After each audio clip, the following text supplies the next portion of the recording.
2,000 years, the Acropolis has dominated the skyline over Athens. The ravages of war, religious desecration, and cultural looting have failed to diminish its hold over our imagination. In the secrets of its ruins lie the ideals of the golden age of Greece, the philosophy of Socrates, the geometry of Pythagoras, the birth of democracy, and the Parthenon itself, the most influential building in Western civilization.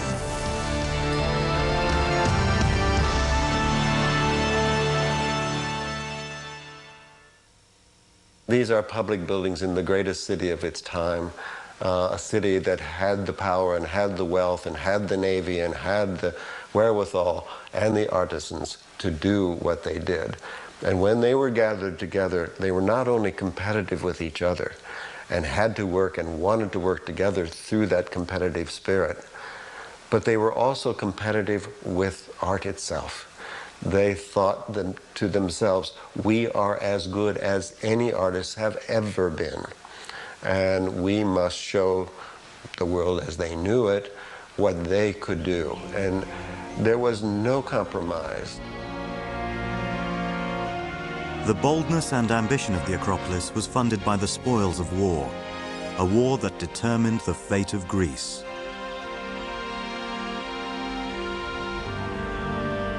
In 480 BC, Athens lay in ruins, conquered by the seemingly unstoppable Persian Empire.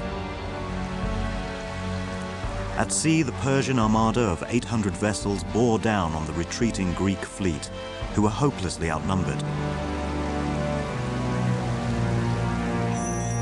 On the night before the inevitable battle, an owl, symbol of their protective goddess Athena, was seen flying through the night sky. Inspired by this good omen, the Greek navy daringly engaged and defeated the Persian fleet at the Battle of Salamis. In one of the great naval victories of history, the Greeks sank 200 enemy ships while losing only 40 of their own. The Persian threat had been overcome. The unexpected victory heralded a new period of stability for Athens and her allies. The golden age of Greece was born.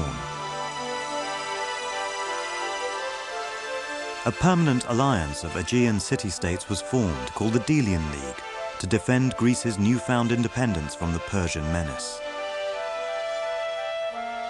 One man, Pericles of Athens, emerged as its undisputed leader. His ambition was simple: to make Athens its political and cultural capital, effectively creating the Athenian Empire. The Acropolis was to be the masterstroke of Pericles' power broking, a monumental declaration of Athens' dominance in the New World Order. In 447 BC, he committed the new empire and its wealth to its construction. He brought together three unique artistic talents: Phidias the sculptor, and architects Ictinius and Callicrates. Together they imagined a complex of temples and public places to be built along classical ideals, but exceeding them in scale and perfection. The entrance to the Acropolis, the symbolic barrier between the secular and sacred worlds, would be through an extravagant staircase and gateway, the Propylaea.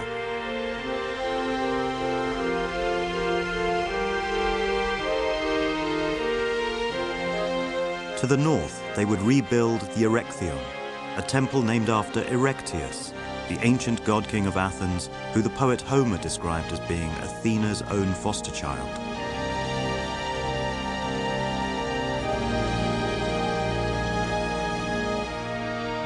Steeped in mythology and legend, the Erechtheion would be its most religious site, where all the deities that dominated Athenian life could be worshipped in one place.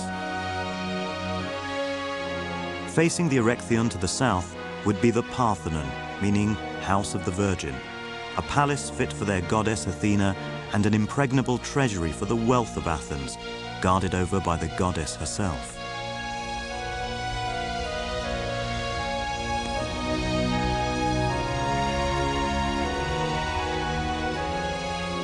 Completing the complex would be the temple Athena Nike. Celebrating military victories, it looks out over the Bay of Salamis, the scene of their great deliverance from the Persians. Nike is the Greek word for victory.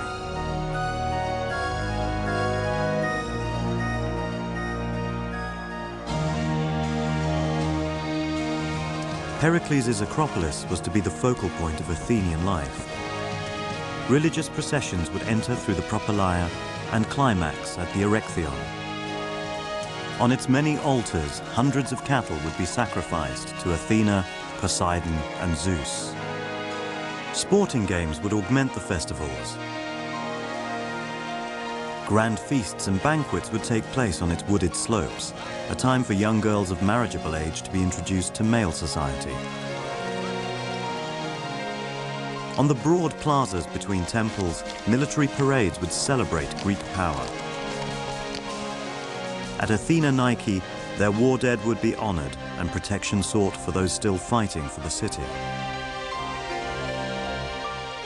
Uniquely accessible by its own staircase, Athenians could visit the temple whenever they wanted, without having to pass through the ceremonial gates of the Propylaea.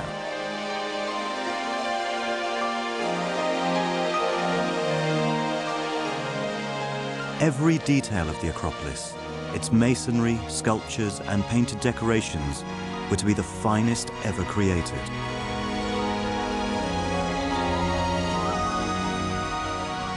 But Pericles' power was not dictatorial. His grand aspirations for the Acropolis were not his alone to approve.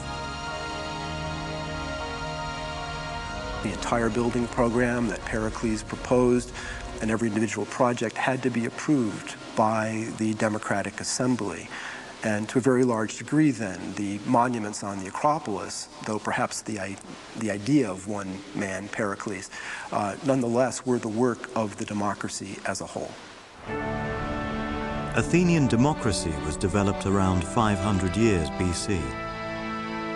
All free men born of two Athenian parents qualified for citizenship and voting rights in the assembly. Though it empowered only a tiny minority, 40,000 men out of a population of 500,000, it was a pure democracy. Every state decision was voted on by the entire assembly. The polling system was simple: a black stone for no, a white one for yes. At first, the assembly opposed Pericles' plans for the Acropolis. The citizens simply balked at the huge cost. In response, Pericles threatened to pay for the project himself and give it his own name. With that moment of bravado, the opposition crumbled. From then on, no cost would be too great or level of endeavor too hard. The Acropolis became a symbol of Athenian civic pride, and the Parthenon its crowning glory. Only 10 years earlier, a huge temple had been built to Zeus at Olympia. Athenian honor and Pericles' ambition demanded that the Parthenon be bigger.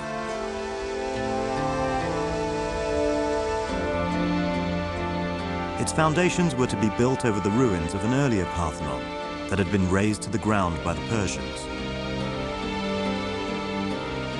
Pericles' Parthenon would expunge that shame and declare victory by becoming the most majestic construction ever built, a palace fit for a goddess, a masterpiece of geometry and proportion without equal.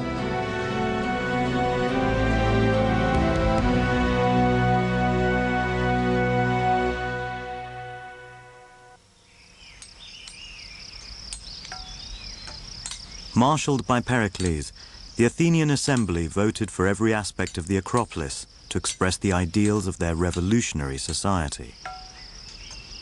The entire